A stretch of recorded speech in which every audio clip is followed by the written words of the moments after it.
Hello and welcome. My name's Andrew Aitken. I'm the Head of Distribution for Contango Asset Management, and thank you for joining me today. I've got a bit of housekeeping that I have to go through before we start. Firstly, this is a live and interactive session, so we would love to hear from you.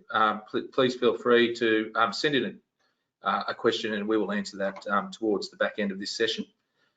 Please be aware that this is 25 to 30-minute session and is also being recorded. Secondly, the webinar is for educational purposes and of a general nature only. It does not constitute personal advice and it must not be acted on or relied on. The presentation is not an offer, recommendation or solicitation. Today, I have the pleasure of talking to, once again, Andrew Torrington from the Woodbridge Private Credit Fund. We must be the two best looking guys in our organisations. We keep meeting like this. Each other too. Yeah. I suppose to start, but first of all, welcome. Thanks, Andrew. I suppose to start, can you give us a bit of a rundown of Woodbridge Private, please? Yeah, so the Woodbridge Private Credit Fund is a non-bank lending fund, so private credit, non-bank, same.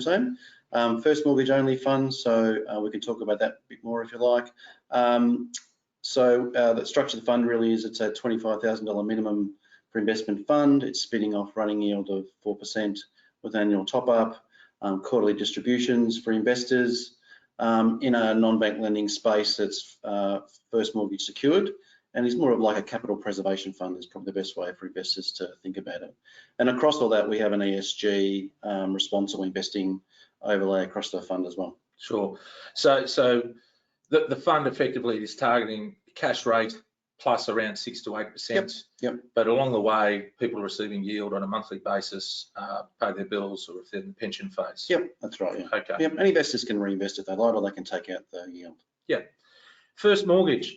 Can you explain a little bit about first mortgage? Why is that the only type of security you can invest in? And what's the difference between other funds that perhaps don't invest in first mortgage only?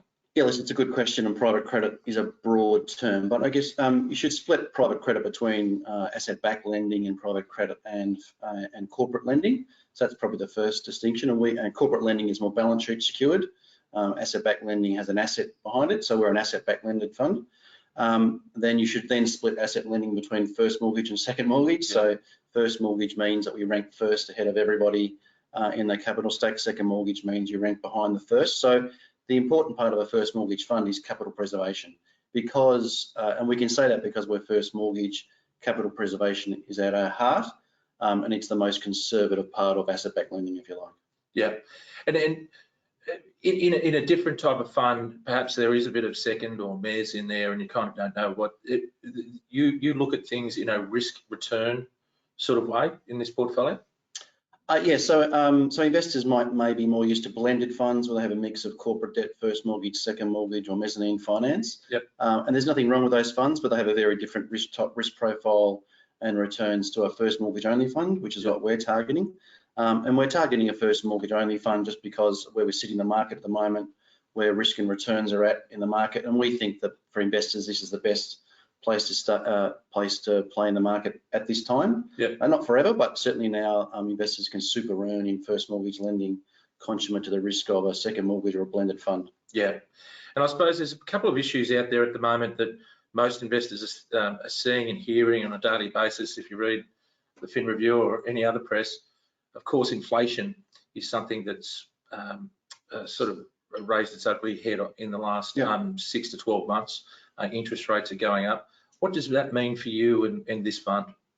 Yeah, there's a lot of press about inflation at the moment, obviously, and it's a key economic indicator that the economy needs to be rebalanced, and the RBA is obviously increasing the cash rate quite aggressively to take hold of inflation and bring it back into the 3% mark next year. So, inflation to purchasers, of course, is a reduction in their purchasing power.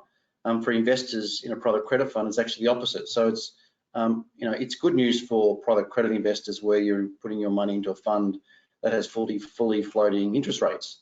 So it's quite a funky little product where at the moment, as the RBA raises the rates, your returns in a fund that has fully floated interest rates like our fund are actually increasing. So I know it's a bit sort of counterintuitive to investors when they're hearing about inflation, and inflation is bad. In this product, say inflation is actually a good thing because your returns are going up as the inflation goes up. Yeah, that goes back to the actual benchmark or target that you've got in the fund of cash rate plus 6 to 8%. As the cash rate goes up, I'm getting extra earnings because of it. Yeah, and because all of our loans are cut with the cash rate as the base, and they have a margin on top. Yep. So as the cash rate comes up, the margin is fixed, and then the overall investment returns go up to investors. For the people listening in, can you go through how you stress test the portfolio? Yeah, listen, stress testing is a big issue at the moment, obviously, because there's no doubt that asset prices are under stress across our market. Yeah. And broadly, across multiple asset prices, you'd be hard pressed to say that there isn't some stress on asset prices. So, stress testing portfolios is extremely important, and certainly knowing your asset class within that. But for us, valuation is our starting point. So we always use a tier 1 valuer to get a valuation on all our assets, and it's an important distinction in our fund that 100% of our assets in our fund have a valuation sitting behind it. Yep. We then take that valuation and we stress test it. And stress testing evaluation for us means that we cut through an asset with a 10 to 40% lens and say, how could that asset fall? And I think for investment managers, you're kidding yourself if you're saying an asset couldn't fall, but we stress test it. And what that does in terms of portfolio is that you're making sure that your portfolio is robust, because asset prices will fluctuate in different markets at different times. During COVID, for example, the asset prices of hotels and office were quite low, and we as a team certainly took advantage of that and did a lot of office lending in that time. And at the moment, because there's a bit of stress test in assets, it's also an opportunity for investors to take advantage of some of that dislocation and stress and super earn, but cautiously. And with the projects, you get hundreds of projects come across your desk each year. How do you determine which ones you're going to turn away, which ones you're going to invest in? You're right, we see a lot of loans, and we certainly filter through a lot of opportunities. Exit strategy is probably the very first thing and that we look at in a loan. We're a lender, so what's important to us is we can get our money back as a lender, and obviously for investors. So exit strategy is the key. We look at the loan and say, can this loan get repaid? And that's a broad answer, but basically it looks at what the loan is, the LVR of the loan is at exit. Can it be refinanced into a bank? Can it be refinanced into a non-bank? If, for example, that our lender couldn't refinance the asset, for example, would we be happy to own that asset, and could we sell that asset at a price where our capital would be protected? So exit strategy is absolutely paramount, and that's, I think, makes us a little bit unique. Yep. And then, of course, we're running through the normal things, AML, KYC on borrowers. We're doing an ESG screen on all of our loans and making sure that our responsible investment criteria sits, that we're doing background checks on borrowers and making sure that the entities behind the borrowers are clean. And if we're construction lending, of course, there's a whole new swathe of checks that we're doing as well. So pretty broad list, but as I say, exit strategy is at the starting point. And I think like we mentioned earlier, that inflation was something that is on everybody's mind at the moment, but also what's on people's mind is construction and construction risk. Yep.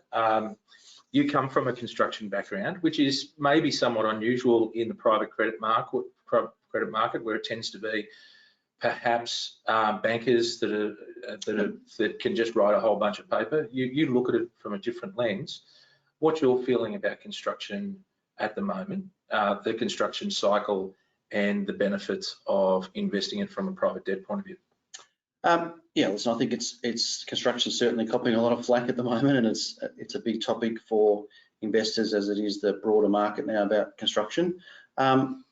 Listen, the construction industry, it's a big industry. It's I think a third largest industry in terms of the economy. It's got some very smart men and women in the construction industry. It's a very robust industry. It's adapted before, it'll adapt again. I think people misunderstand the construction industry. It's a pretty broad industry. It's separated between commercial real estate builders, lend lease, multiplexes of the world, versus residential home builder market, Metricons, and that's a very different market. We are playing in the commercial real estate market. We're not lenders into residential market. So that sort of splits the market foremost. And then if you put a lens through the construction industry, I mean, construction people are very good at risk management. That's what they do. So I think it's easy to throw stones at the industry and say, oh my God, the margins in construction are ridiculous. They're under pressure. There's always been construction risk. That's not a new phenomenon. and I think the market's just sort of discovered that construction is risky. Yep. That's always been the case. Managing risk is a construction's key skill. Yep. That's what they do. They identify risk, they price risk, they offload the risk, and they manage the residual risk. Yep. That's what builders and construction companies are very good at. So, I guess I've spent over half my career in construction. I take a very similar lens to construction risk. As long as you know the risk you're taking and you price the risk accordingly, then the risk you're left with, if that's the right risk return to investors, then you're earning what you should earn. Yep. If you don't understand the risk you're taking, then you're probably underpricing your risk, and you're going to put risk against your capital. So, yep. Yeah, that's probably my lens. I could talk about construction forever and a day, but yeah, I think the industry will adapt. It's adapting now. It's adapting to price changes. The contracts are adapting with logistic changes, and the industry is certainly well set to settle down. Yeah, and we've got a couple of questions coming through.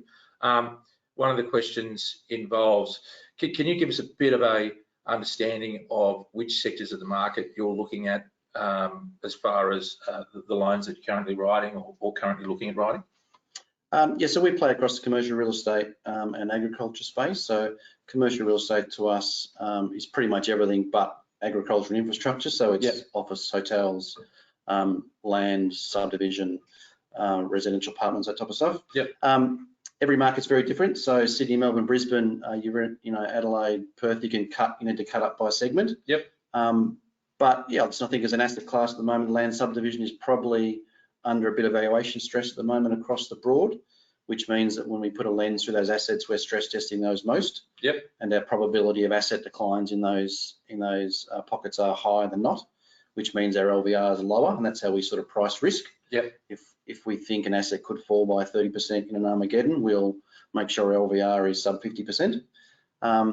But yeah, listen, the market apartments are back in Melbourne, Sydney. I would say they're coming back. Yeah. Build to rent is certainly alive and well. Whether people like it or not, that market is very much entrenching itself in Australia. Office market pricing is pretty hot. Yep. Cap rates are pretty low, so I think they'll come back a bit. So yeah, listen, our industry is in good shape.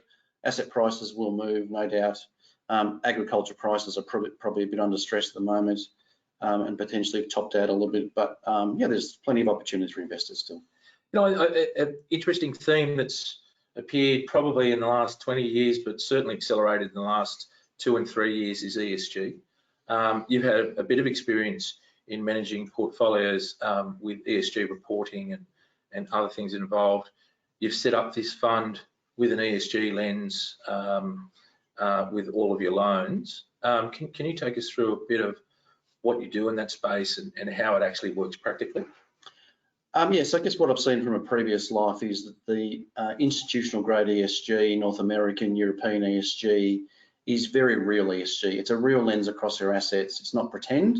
Yeah. Investors in those regions very much want to rip through loans, be it equity or just straight lending, and make sure that your investing is responsible investment, but has an ESG lens across it. So I sort of look at that and think, yes, that's definitely coming to Australia. I get wholesale investors yet it may be new to them, but I guess what I always say to people is put responsible investing and ESG together, wrap them in a ball. That's what the offer is from a fund like ours, is that when we invest, and it doesn't affect our investment returns, but we put a lens across our investments and that we make sure we're not taking advantage of low socioeconomic areas, hotels with high gambling revenue, things that we don't think investors would want to be in anyway. Yep. As I say, it doesn't affect the returns. It takes out some investments that you potentially would want to do that investors probably don't want you investing in. Yep. And I think in Australia, ESG is coming. I think wholesale investors need to get used to what it means.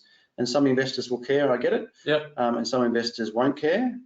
But yeah, what we've done is sort of set up the whole negative screen across all of our investments, put all the reporting in place, and we're very happy to serve that up to our investors. And I think one of the early loans that you've written broadly is SDA housing or NDIS housing. Can you take us through that and just how that came across and how many projects perhaps, how scalable is that? Yes, so social housing is an area that certainly sits within an ESG framework. It's the benefits it's giving to society as a whole is absolute. Yep. But I guess with a commercial hat on, it's an investment and it's spitting out return double-digit IRRs. and it's a normal project, if you like, in terms of it's residential apartments, if you like, built with special needs to suit the clients, with a government takeout. So those type of projects are very economically sound for us as investors. But they've also got a nice little ESG lens across it that suits our strategy as well. Sure. Well, Andrew, thank you for your time today.